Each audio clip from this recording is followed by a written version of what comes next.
come. Okay.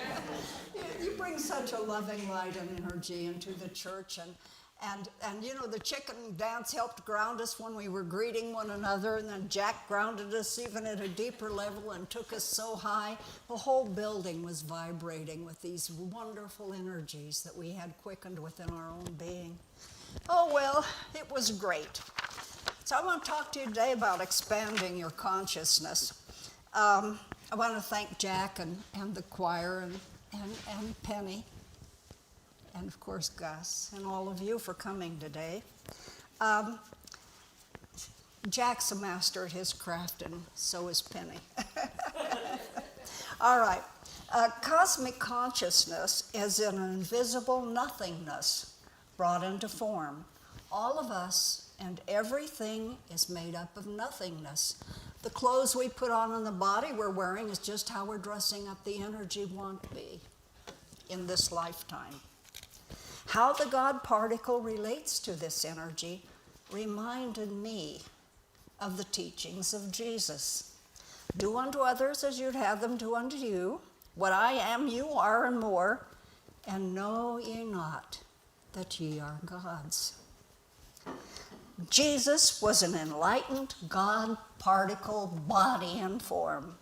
He fed the multitudes, healed the sick, turned water into wine, forgave sins, and judged no man. He was God particles working through a loving heart in physical form. He was showing us the power we embody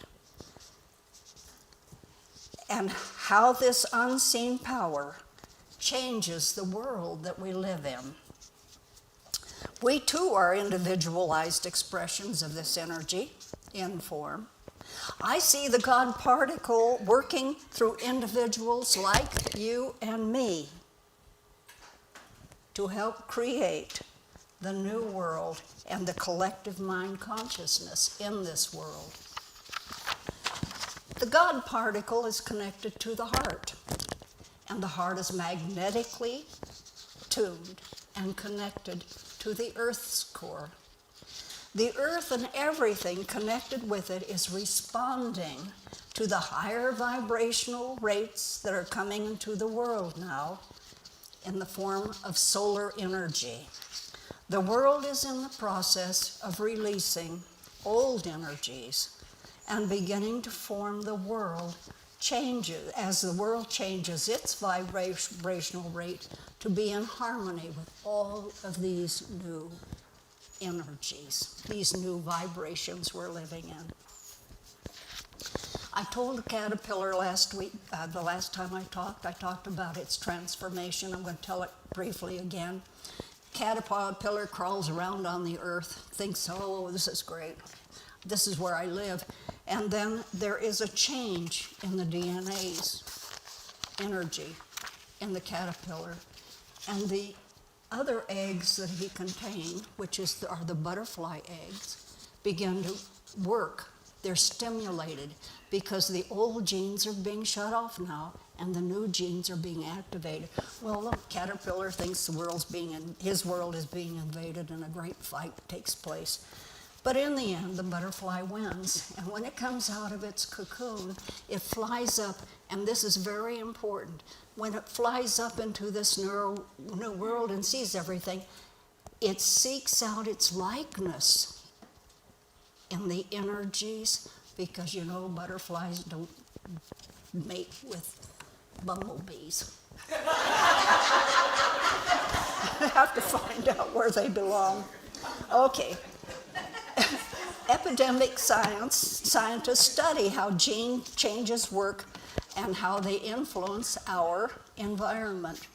In January of this year, they discovered an increase in methylate activity in all human beings. Methylate, when activated, turns some genes off and turns some genes on, and it changes our DNA. 7 ages of men, you know, we've already had genes take place for ages in the human race, and the genes changed I think I remember best were the teenage ones.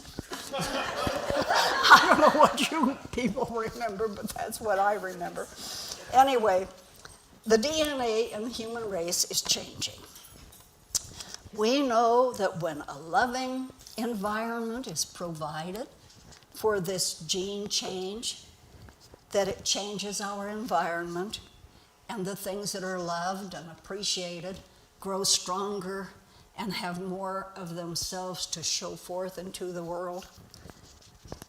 And we know that this loving energy changes not only our DNA, but the things we put our attention to. It gives us the courage to be aware of the undiscovered parts of ourselves. I want to share Reeve's story. My son-in-law was a teacher at Northwestern and retired from the theater department after 37 years. And his last experience that he had with teaching theater in the prison involved a group of men who'd been with him for, the school year. And they came together not knowing each other, but as they began to share things about themselves with the group began to change, and it developed a community, a sense of community, so that the men discovered they really did care for one another, they liked one another. And when the whole thing was over, they had written a play, which was represented, each one wrote part of the play, and it was put on Zoom. Now, everybody who had ever had a visitor in the prison could watch it, and my daughter Kirsty couldn't watch it because she had never visited anybody in the prison, and her contact with Reeves didn't count. Well, anyway, what happened at the end, he wrote an essay, and he said, "I love theater. I love what this class has done to me." He said, "I've been let out of jail." He said, "I was put in jail. They tried to scare jail out of me when I was a kid, and a lot of good that did. But," he said, "now I have something I love, and it's done wonderful things for the way I feel about prison." And he said, "It's freed my family." He said, "All those years I was in prison here, thinking those thoughts of negativity and, I never get out, what'll I do when I get, have always imprisoned my mother and my siblings and other people that I know." And he said, "By freeing myself now, I freed them from prison too, because what we are sharing has broadened our self-concepts, and we are all looking for something besides the disappointing, saddening things that we've experienced." Second story I want to share is, that was an example, by the way, of God particles working. Yes. That was one example. The second vision I had shared with you last time was that I saw the children being drowned in the flood in Texas, and I was so caught up in the depression when they were calling for their mamas and papas, and this voice inside my heart said, "That's not what you're supposed to do." And so it raised me up, and I could see what happened. The children's feet came up and was on green grass, and as it raised up into all this beautiful, loving energy that was available in this new world, they were amazed at what they were feeling and the joy and the peace. And they began to see pieces of themselves that they had forgotten about. And they knew that they did not dare go back or would not go back and visit with their families to tell them they were fine and happy until the parents had gotten rid of enough grief so they wouldn't be trapped in the old thinking again. Well, the second vision I had was about the Ukraine and Russia. And this time, I saw that the new earth is already here. It's on the grass, it's in the earth, it's pouring through, and it's expressing itself now. And so the people that were making their transitions into this light were were all right. But what the main thing was, is I saw all these sparks of energy that had a magnetic connection to it. And I saw people going up to be by those sparks that they felt comfortable with. And in that, they were connecting with the wholeness that light embodies. And they could take from it what they needed to feel secure and safe in their transition. Others were already very evolved, and when they went over and I saw them step on this grass and awareness, they just took off and went off to other points in time and space to work on and in other dimensions. It was just amazing. But this was, to me, is an example of how important you are, and you are, and you are, and all of us, when we're doing what we love to do, and we do it with attention, because it changes. It changes what it connects with, and it's beautiful. Give it love, give it harmony. Now there is a Japanese philosophy called, I'll spell it first and then I'll pronounce it, Ikigai, and it's pronounced ikigai. Well, we're all ikigais on the journey, okay? There is, it is a symbol for living your body. It's a story that tells you how to live your own body's intent for being here in this world. Anything, it says, that brings you joy and value is what you should do. The symbol of Ikiji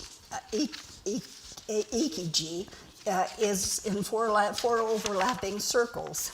And I see these circles overlapping in the middle. I see them as figure eights that overlap in the middle. Above is spirit, below is the earth, to the right is the male, to the left is the female. And they're being brought together in great harmony in the center, and they produce a beautiful, beautiful center. And the center nurtures the world with its own beauty. It doesn't say, what am I giving, but it's doing what it loves to do. So the flower has 4 phases. Doing what you love to do, doing what you're good at, doing what the world needs, do what you get paid for. Paid for encompasses many things. Enough money to meet your needs, joy, peace, harmony, and satisfaction. There was a man in New York, he was written up in the Denver Post, his life. He made billions of dollars investing on Wall Street, and he was bored to death and he was sad. What he really wanted to do was to be a fireman and a man who helped to heal. What do you call him? I had the initials here. EMT. He wanted to be an EMT. So he quit, just walked out of the business, joined the fire department, and did his work as an EMG. EKG? EMT, or paramedic. Yeah, paramedic.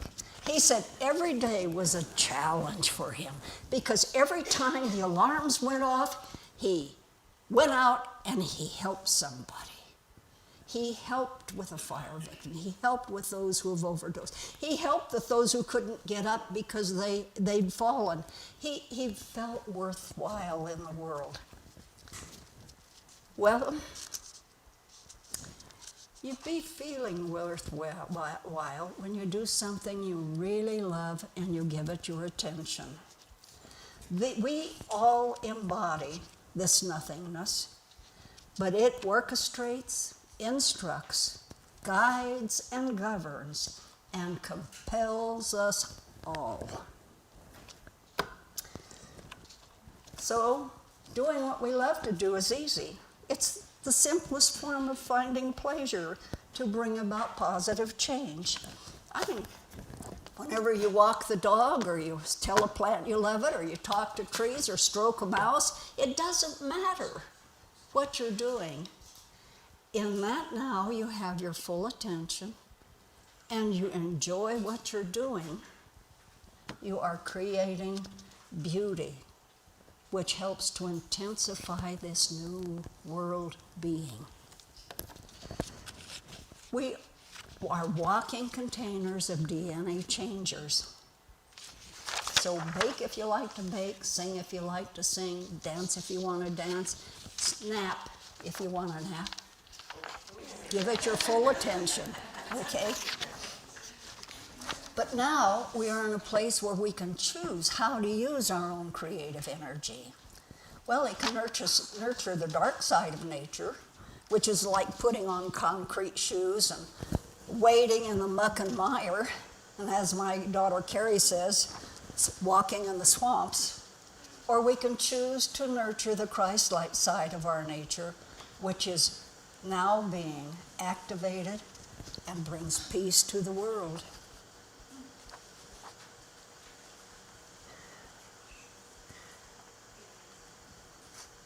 Thank you.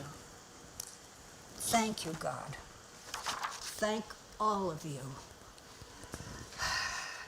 Your love blesses the perfective wholeness that we all embody. Have a great day.